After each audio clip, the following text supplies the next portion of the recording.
se o P é menor que 0,005, que os dados vão ser não normais. É importante dizer que o dado é não normal e não anormal, né, pessoal? Tem gente que diz que o dado é anormal, isso não existe na estatística, tá? Os dados são não normais. Ou os dados são normais se o P deu maior que 0,05. Então, um diagrama de dispersão, né? O gráfico que correlaciona as duas variáveis em dois eixos, o eixo x e y, foi a grande invenção aí de Descartes, né? O eixo cartesiano. Mostra se existe uma correlação entre duas variáveis e ela pode ser positiva, nossa, tá sujo aqui, negativa ou nula. Que devemos fazer quando os dados são não normais. Aguarde cenas dos próximos capítulos. Na sexta-feira, quando a gente for falar de nível sigma, eu te explico. Primeiro, não chore se os dados derem não normais. Aí você pode fazer os cálculos por atributo para calcular o nível sigma. Mas a vida continua e você vai ter que resolver o problema do mesmo jeito, tá? Então aguarde aí na segunda semana de treinamento. A gente vai explicar um pouco mais sobre isso, sobre os dados serem normais ou não normais. No frigir dos ovos, o que vale é saber que tipo de gráfico você vai querer fazer para poder ter uma análise melhor dos dados, porque o problema está lá e tem que ser resolvido. O cara quer que o pedido seja entregue do mesmo jeito, vocês já fizeram propostas de melhoria, já fizeram melhorias e nem sabiam que existia esse esquema de dado normal, não normal, tá? E o que vai mudar é o tipo de análise e o tipo de gráfico que a gente vai utilizar. No caso aqui, então, voltando, né, para o diagrama de dispersão, a gente tem uma correlação positiva, tem uma correlação negativa e tem uma correlação nula, tá? E aí a gente tem aquela tendência, né? Quando a tendência é positiva, quanto maior o x, maior o y. Ou quanto menor o y, menor o x, né? Então, ó, abra o arquivo meta de produção versus experiência.mtw e vamos seguir os passos para montar o gráfico de dispersão e verificar os dias fora da meta em relação ao tempo de experiência dos supervisores, tá? Então, ó, metas de produção. Vamos abrir aqui o maravilhoso mundo do Unitab. Metas de produção versus experiência. Olha aqui os dados, como é que aconteceu. Supervisor Roberto, Carla, Cíntia, Ricardo, Antônio e José. Aí você anotou durante um mês, ou um intervalo de tempo de 2, 3 meses, os dias fora da meta de produção. E aqui ao lado o tempo de experiência em anos. Então, ó, gráfico de dispersão com regressão. E aí, primeira dúvida que pode acontecer no processo, né? Quem é Y e quem é X?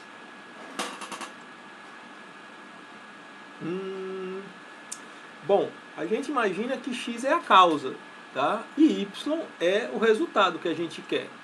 Se eu tô o Y é o resultado que eu quero e avaliar, são os dias fora da meta.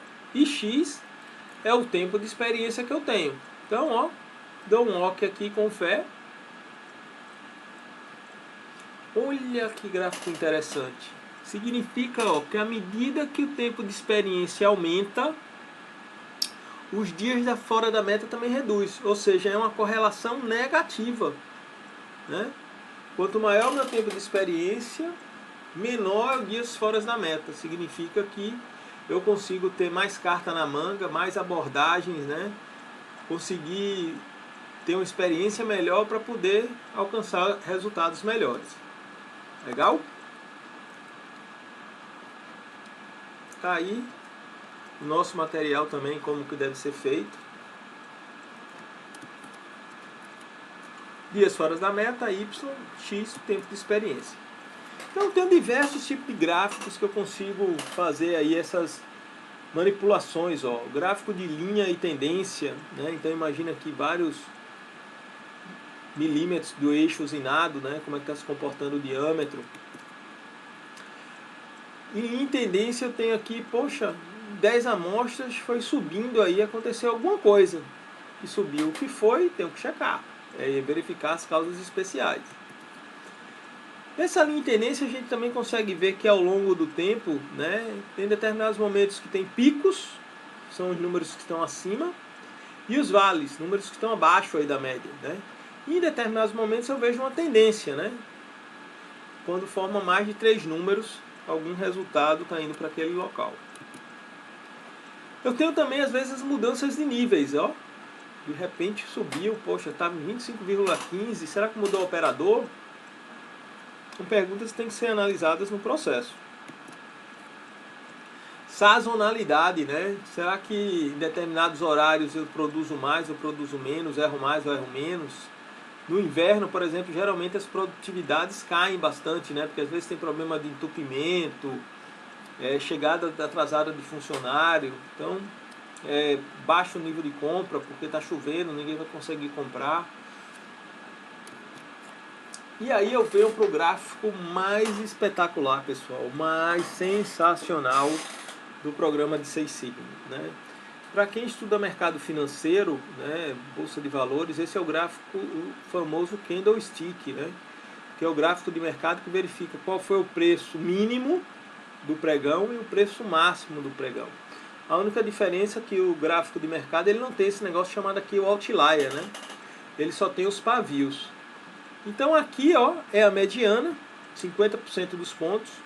Esse outlier a gente já mostrou que foi quando o Rodrigo entrou, um Michael Jordan, um Stephen Curry, Kevin Durant, para verificar quanto é que essa pessoa está ganhando a mais de salário. É um número totalmente diferente aí do padrão normal.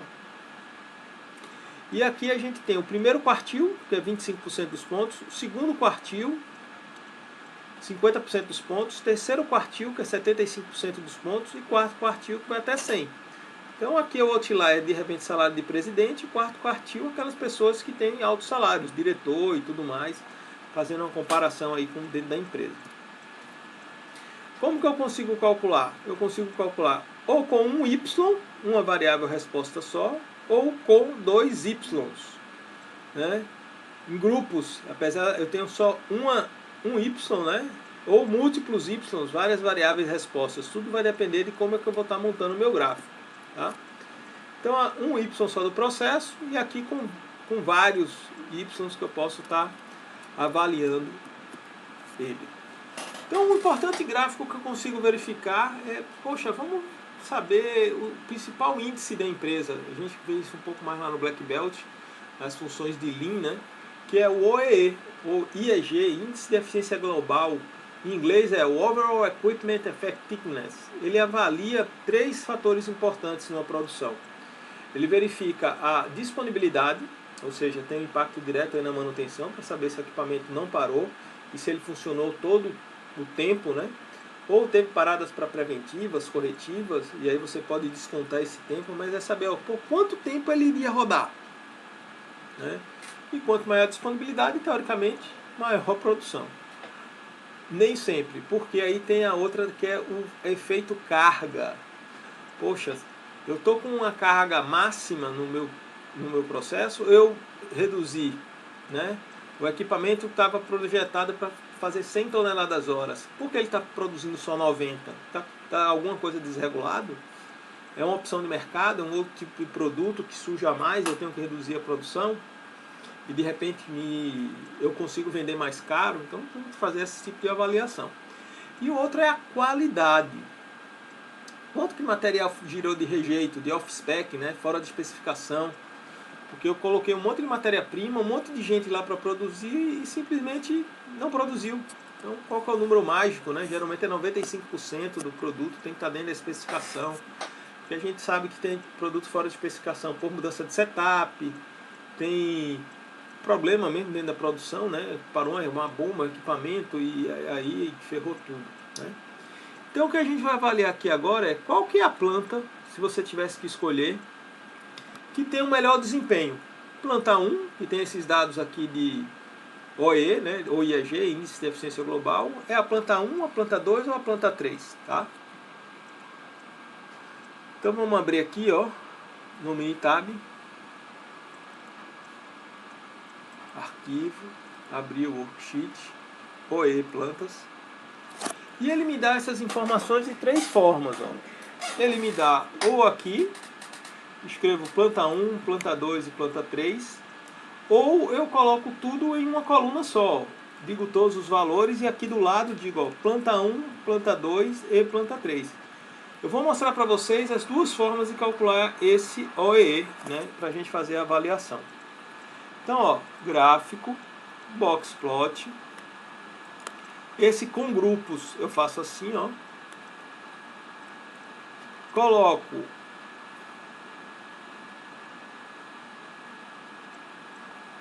OE e coloco planta aqui, ó.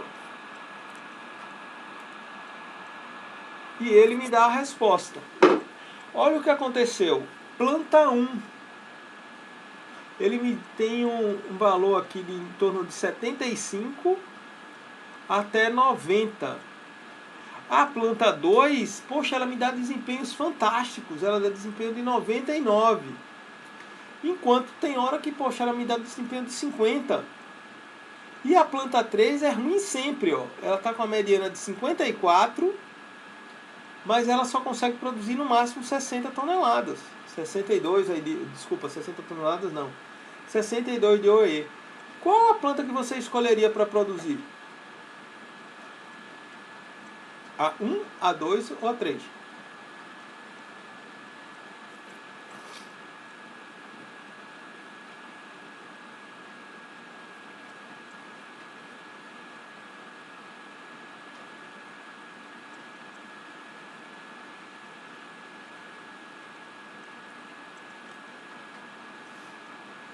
E aí, qual que é a planta que a gente vai trabalhar? Qual é a planta que tem o melhor desempenho?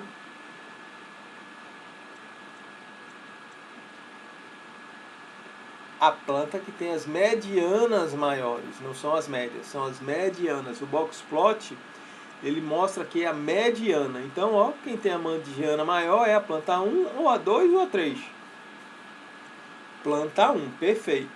Ela, além de ter a mediana maior, ela tem a menor variação.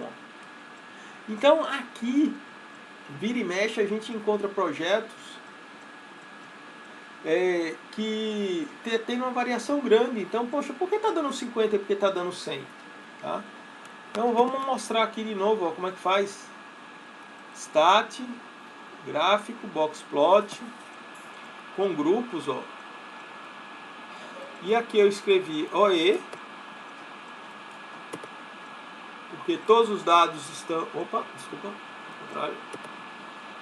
Todos os dados estão lá, na primeira coluna. E a identificação das plantas, que é a parte qualitativa por atributo, está aqui, ó. Dou um OK com fé. Tem uma outra forma de calcular, Francisco? Tem sim, olha lá, ó. Gráfico, box plot, com grupos.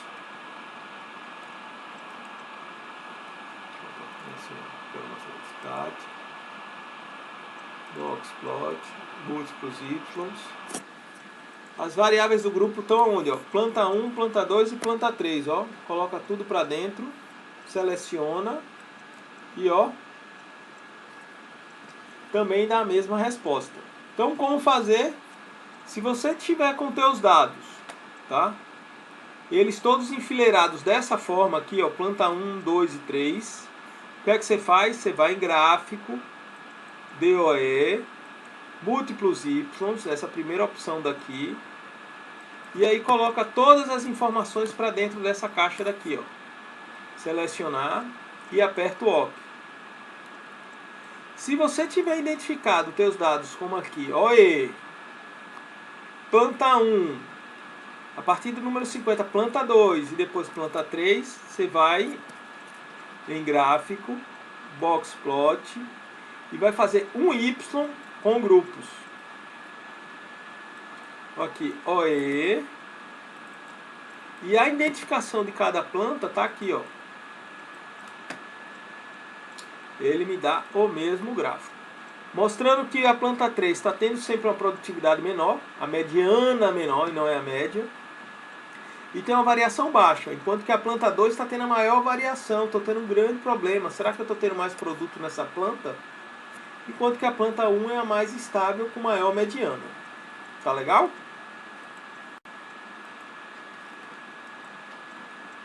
E onde que eu uso isso? Caramba, poxa, foi muito legal na época que eu cheguei numa das empresas que eu trabalhei, que o pessoal só conseguia enxergar o Excel. Olha como que era o Excel, eu plotando vários pontos, ó. Planta 1, planta 2, planta 1 de novo.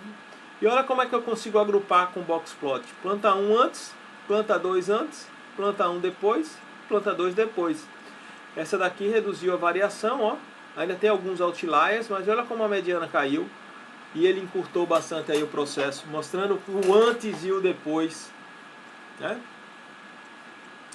Então, exercício aí para vocês, ó. Deseja-se saber onde se estão concentradas as perdas de produção dentro das principais etapas do processo produtivo. Os dados estão no arquivo 7rejeitos.mtw. Então aí, 10 minutinhos para vocês calcularem aí fazer o gráfico de box plot e dizer onde está acontecendo a maior quantidade de rejeitos.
Bom, vamos lá, pessoal, voltar para a resolução dos exercícios. Vocês já confirmaram aqui que terminaram no... Então, ó, como é que a gente faz? Vamos lá, abrir o Minitab, rejeitos.mtw.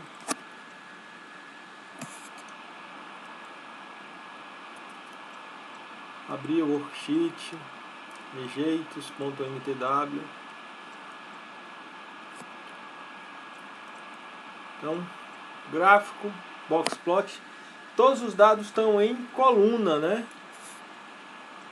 Se todos os dados estão em coluna, o melhor que eu tenho a fazer é esse daqui, ó. Aí coloco todos os dados aqui dentro, ó. Marco com Ctrl, aperto em selecionar e dou um OK aqui, ó. Onde é que está acontecendo a maior parte de rejeito? Na área de matéria-prima. Ela está com 21%. E olha que interessante, provavelmente dependendo do dia do mês ou da semana, tem hora que gera só 5% de rejeito. Mas pô, tem hora que gera 35%. Isso que é legal de estar vendo. Significa que tem fonte de oportunidade. Porque aqui você está vendo o dado consolidado de um período. Então por que está gerando só 5%? Que dias são esses? E aí vem o outro lado. O que foi que aconteceu em dias que gerou 25, 30, 34? É isso que abre o processo investigativo. Você sabe aqui que tem uma tremenda oportunidade. Agora tem que descobrir. Então os gráficos te ajudam bastante a ter essa visão. É dizer onde é que eu vou pesquisar e tem uma oportunidade de melhoria no meu processo. Legal, ó. Então só repetindo, Ctrl E. Fui lá em... Cadê? Stat, gráfico, boxplot. Como todos os meus dados estavam em coluna, eu peguei múltiplos Y, cliquei aqui, dei um OK, coloquei todos os meus dados das variáveis do gráfico, está aqui, ó, matéria-prima até expedição, e dei um OK e ele me gerou o gráfico. Legal? Desliguei aqui o ar-condicionado.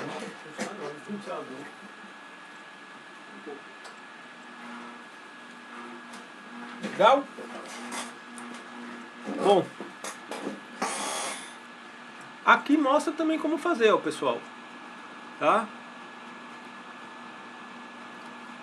Então sempre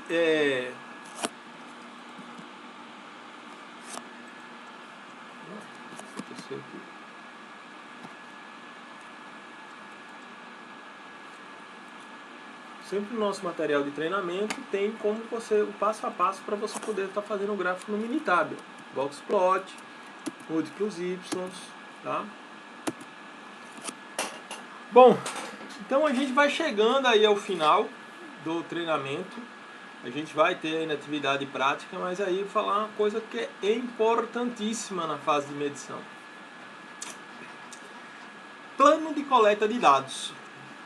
Caramba, como é que eu vou fazer isso, Francisco? Eu estou cheio de problema na empresa e tenho que coletar dados, né? Caramba, essa é a coisa mais importante. Vocês se planejaram para fazer essa atividade prática. Imagina para fazer dentro da empresa. Então, ó, quais são os objetivos da fase de medir? Suportar a medida de decisões baseada em dados. Então, se seus dados são fracos ou com defeito, né? Ou com baixa credibilidade e confiabilidade, todas as tuas análises vão para o espaço, tá? Então o que é que você tem que fazer? Vai lá, identifica as variáveis que tem que serem avaliadas, estabelece e avalia o teu sistema de medição, faz um plano de amostragem e coleta para verificar, e você mesmo vai checar, ó, identifica o desempenho inicial do produto processo, ou seja, reduz o BCH, reduz o boom da cadeira hora e faz o Gemba, vai checar como os dados são gerados, né? E uma coisa que sempre eu vou estar falando, pessoal, esse é a hora e o momento de verificar e estudar o processo. Esse processo tem documentação, ela foi revisada, as pessoas estão cumprindo conforme a documentação original ou existiu uma nova. Então lembra que vocês fizeram lá na hora do processo de mudança. Todo mundo quis mudar e ninguém disse como iria mudar. O novo procedimento, não passaram nem um fluxograma, cara, dizendo como é que seria a atividade seria praticada. Nem um mapa de processo. Então vocês estão treinando e se capacitando para serem gestores de qualidade ou gestores de resolução de problema, uma liderança forte que sabe como fazer o certo e resolver os problemas da empresa e não mostram como que deve ser feito, então, ó, revisão de documentação. Então, plano de coleta de dados, o que é que eu tenho que fazer? Poxa, primeira etapa, ó, dá uma olhada nas instruções operacionais. Então, uma pergunta aqui ao Raul. O asterisco, Raul, perdão, é o outlier, cara. Lembra lá que a gente falou do Neymar, do Michael Jordan, do Stephen Curry, Kevin Durant, o Rodrigo, né, do Santos? São aqueles pontos que estão fora do padrão dos números, né? Então 5 foi porque foi um número muito baixo. Ele é um outlier, tá? Na expedição também, teve dia que foi provavelmente muito próximo de 0. O mínimo é 5, né? Só que dentro do pavio daquelas medidas de posição, tá? No caso da matéria-prima, o mínimo dele aqui é muito próximo de 7. Mas ele teve o valor de 5, mas foi um só. O 7, o 6, o 8 teve um padrão de repetição um pouco maior, tá? Exatamente, você tem que ver o menor na linha, no pavio, né? E o asterisco a gente chama de outlier. E o outlier é importante você saber o que? Eu mantenho ou eu tiro o meu outlier? Vai depender de cada processo. A gente vai falar mais sobre colocar ou tirar o outlier e aumentar o teu nível de risco de decisão nos exercícios de nível Sigma, tá? Eu queria deixar para a próxima semana para falar sobre isso. Quando é que você vai utilizar o outlier e quando que você vai tirar? Na teoria, você deveria deixar o outlier, que ele faz parte do processo, e fazer depois, novamente, um teu processo melhorado para ver se não existe mais outlier. Porque o teu objetivo é melhorar o teu processo, tá? Bom, plano de coleta de dados, voltando aí, né? Essa é a parte importante, a gente tem que saber que os nossos dados são confiáveis, porque se você não mede, você não controla, e se os dados não são confiáveis, eu não consigo ter um poder de decisão, tá? Lembro mais uma vez, muito importante, para a segunda semana, leiam o livro Andado Bêbado, né? Disponíveis nas melhores livrarias, tá? Vai valer muito para a segunda semana para vocês entenderem como que funciona todos os nossos processos de coeficiente de Pearson, teste de hipótese, o que vale, o que não vale. Poxa, é muito legal, vale a pena, e tudo mostra que